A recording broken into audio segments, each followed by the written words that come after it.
Anatomy గురించి మాట్లాడుకోవాలి. Please tell us. We all know that mind influences the body. So physical body ని mind influence చేస్తుంది. Absolutely. So mental muscle అనేది strong గా ఉంది అంటే ఫిజికల్ మజిల్ అనేది స్ట్రాంగ్ అయిపోతుంది. ఒక ఎగ్జాంపుల్ చెప్తాను మీకు. అచ్చా, మీరు మెంటల్ హెల్త్ ఫస్ట్ చెప్పి తర్వాత ఫిజికల్ హెల్త్ చెప్తున్నారు. స్ట్రాంగ్ బాడీ స్ట్రాంగ్ మైండ్ అంటారు కదా, సో ఫిజికల్ హెల్త్ ఫస్ట్ కాదంటారా అయితే? ఎగ్జాక్ట్లీ కాదు, but strong mind strong body accepted. It's like this. ఇప్పుడు మనం ఇంట్లో ఉన్నప్పుడు సాధారణంగా ఒక ఇంట్లో ఉన్న వ్యక్తి ఎవరైనా ఒక ఇష్టమైన గెస్ట్ వస్తున్నారు అంటే చాలా చలాకీగా ఉండి పనులన్నీ చేసుకుంటూ అట్లా ఉంటారు. అదే వాళ్ళకి ఇష్టం లేని గెస్ట్ ఎవరైనా వస్తున్నారంటే ఎక్కడ లేని కాళ్ళ నొప్పులు, ఎక్కడ లేని చేతుల నొప్పులు అన్నీ వస్తాయి. So that clearly reflects that mind అనేది బాగుంది అంటే సో ఫిజికల్గా కూడా మనం యాక్టివ్గా ఉంటాం. అదే మైండ్ అనేది యాక్టివ్గా లేదు అంటే ఫిజికల్గా కూడా డ్రౌన్ అయిపోతాం. So that's what I believe. True accepted అండి. ఎందుకంటే యాజ్ అన్ అథ్లీట్ ఒక 800 మీటర్స్ మేము ఫినిష్ చేసేటప్పుడు లాస్ట్ 100 మీటర్స్ లేదా లాస్ట్ 200 మీటర్స్ అప్పుడు మన బాడీ మనకి సహకరించదు. అప్పుడు మన మైండే మనకి ఎనర్జీ ఇస్తుంది. ఎగ్జాక్ట్లీ. మనకన్నా ముందు 2-3 ఉన్నారు, అంజలి యూ కెన్ డూ ఇట్, కమాన్. ఇది ఇన్నేళ్ల పాటు కష్టపడ్డ ప్రతిఫలం ఈ ఒక్క ఫినిషింగ్లో నీకు వస్తుంది, కమాన్ డూ ఇట్ అని అంటే మన మైండ్ ఇచ్చే ఒక సిగ్నల్ మన బాడీని నడిపిస్తుంది. అంతే. అబ్సల్యూట్లీ. సో ఇప్పుడు చెప్పండి, మనిషిని ఎన్నో రకాల హెల్త్ అంటే అది physical health, as you said, mental health, emotional health and spiritual health కింద మనం తీసుకుంటే మనిషికి ఈ మెడిటేషన్ ఎలా ఉపయోగపడుతుంది అంటే ఏం చెప్తారు? ఫస్ట్ ఆఫ్ ఆల్ మనిషి ఈ రోజుల్లో మనిషికి కావాల్సిన థింగ్స్ గురించి మనం మాట్లాడుకుంటే ఒక మనిషికి కావాల్సింది ఆరోగ్యం, ఆనందం in the sense relations, wife, husband, children, parents, మంచి రిలేషన్స్, ఆనందం as well as money. But ఒకటి మనీ లేదు అంటే రిలేషన్ దెబ్బతింటుంది, రిలేషన్ దెబ్బతింది అంటే ఆరోగ్యం దెబ్బతింటుంది. బట్ ఆరోగ్యం బాగాలేదు అంటే కష్టపడలేడు, మనీ రాదు. సో ఆరోగ్యం బాగాలేదంటే రిలేషన్ కూడా దెబ్బతింటుంది. సో ఈ మూడు ఇంటర్లింక్డ్. సో మెడిటేషన్ అనేది ఎలా ఉపయోగపడుతుందంటే ఒక వ్యక్తి ప్రాస్పరస్గా డెవలప్ అవ్వడానికి, రిలేషన్స్ అన్నీ కూడా హార్మోనియస్గా బ్యాలెన్స్ చేయడానికి, అదేవిధంగా ఫిజికల్గా హెల్తీగా ఉండడానికి ఉపయోగపడుతుంది. So that's what the meditation does to the body. Right. Actually మీరు బేసిక్గా ఇప్పటివరకు ఒంగోలులో మీ ఫస్ట్ బ్రాంచ్ ఉండింది. అవును, మా రూట్స్ ఒంగోలులో ఉన్నాయి. అంటే మేజర్ బ్రాంచ్ ఆఫీస్ వచ్చేసి ఒంగోలులో ఉంది. బట్ నేను క్లాసెస్ అయితే విజయవాడలో చెప్తున్నాను, వైజాగ్లో చెప్తున్నాను, హైదరాబాద్లో కూడా చెప్తున్నాను. Since 2014 I'm conducting the classes. Okay. హైదరాబాద్లో అంటే ఆన్లైన్లో చెప్తున్నారా? ఆన్లైన్ కాదు, హోటల్స్లో క్లాసెస్ చెప్తుంది. ఇప్పుడు నోవోటెల్ ఉంది, సో బ్యాంక్వెట్ హాల్ బుక్ చేసేసి సో మేము చెప్తాం. మా స్టూడెంట్స్ వాళ్ళే తీసుకొస్తూ ఉన్నారు స్టూడెంట్స్ని. రైట్. సో అట్లా గ్యాదర్ అయిన క్రౌడ్కి ఒక 30 మెంబర్స్, 50 మెంబర్స్, 100 మెంబర్స్ ఇట్లా ఉంటే వాళ్ళకి నేను టీచ్ చేస్తూ ఉన్నాను అనమాట. నెక్స్ట్ ఎప్పుడు ఉంది మీది ఇక్కడ హైదరాబాద్లో? ఈ మంత్ ఎండింగ్ అనుకుంటూ ఉన్నాను, ఆగస్ట్ ఎండింగ్ అనుకుంటున్నాను. ఉంటే నాకు ఒకసారి చెప్పండి, I want to attend your class. Definitely. Last మంత్లో విజయవాడ నోవోటెల్లో జరిగింది, చాలా చక్కగా జరిగింది క్లాస్ కూడా. ఓకే. సో హైదరాబాద్లో ఈ మంత్ ప్లాన్ చేస్తున్నాను. అంటే వచ్చిన వాళ్ళందరూ వాళ్ళ ప్రాబ్లమ్స్ని కానీ మెంటల్ కండిషన్ కానీ మీతో షేర్ చేసుకుని మాకు ఈ ప్రాబ్లం ఉంది, ఇది సాల్వ్ చేయాలంటే ఐ మీన్ దీన్ని ఓవర్కమ్ చేయాలంటే ఎలాగని అడుగుతారా? లేకపోతే మీరు ఒక పర్సన్ మీ దగ్గరికి వచ్చినప్పుడు how do you deal with it అంటే ఏం చెప్తారు? For example, first of all మనం అర్థం చేసుకోవాల్సింది ఏంటి అంటే ప్రాబ్లమ్స్ ఎందుకు వస్తున్నాయి, what is the cause, what are the causes for the problems. Problems అనేవి 2 రకాలుగా వస్తాయి. Number 1 external factors. సో మనకి క్లైమాటిక్ చేంజెస్ కానీ, లేదంటే క్రైసిస్ కానీ, ఎకనామిక్ క్రైసిస్ కానీ ఇట్లా వచ్చినప్పుడు ప్రాబ్లమ్స్ అనేవి ఎక్స్టర్నల్గా వస్తాయి.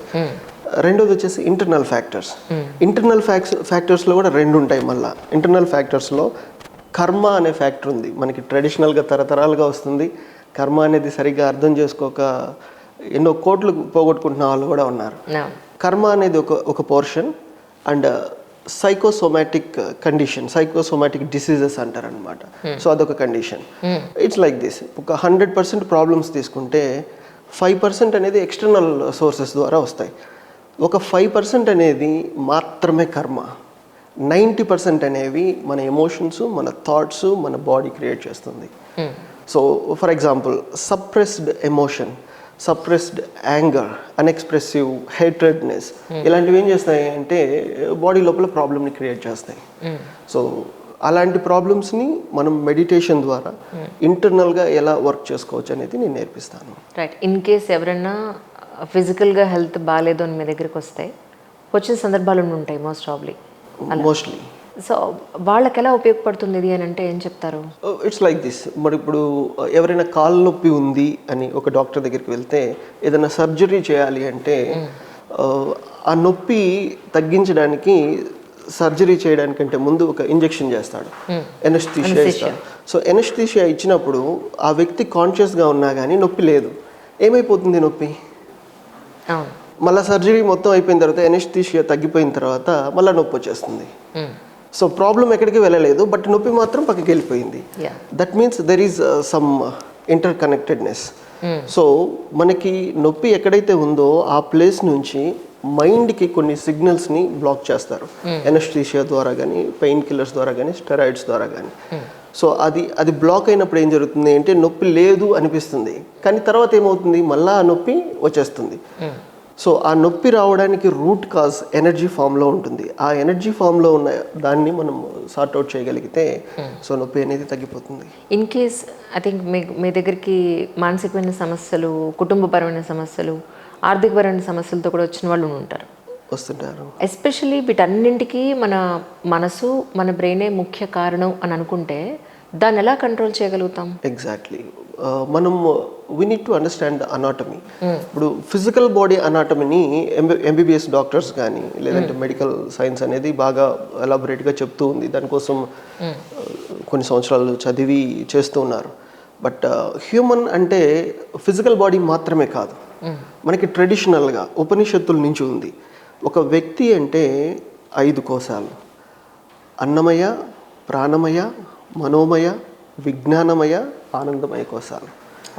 సో మనం కంటికి కనిపించేది మాత్రమే భౌతిక శరీరం, అది మాత్రమే అన్నమయ కోసం. అన్నంతో నడిచేది అన్నమయ కోసం. సో ప్రాణంతో నడిచేది ప్రాణమయ కోసం.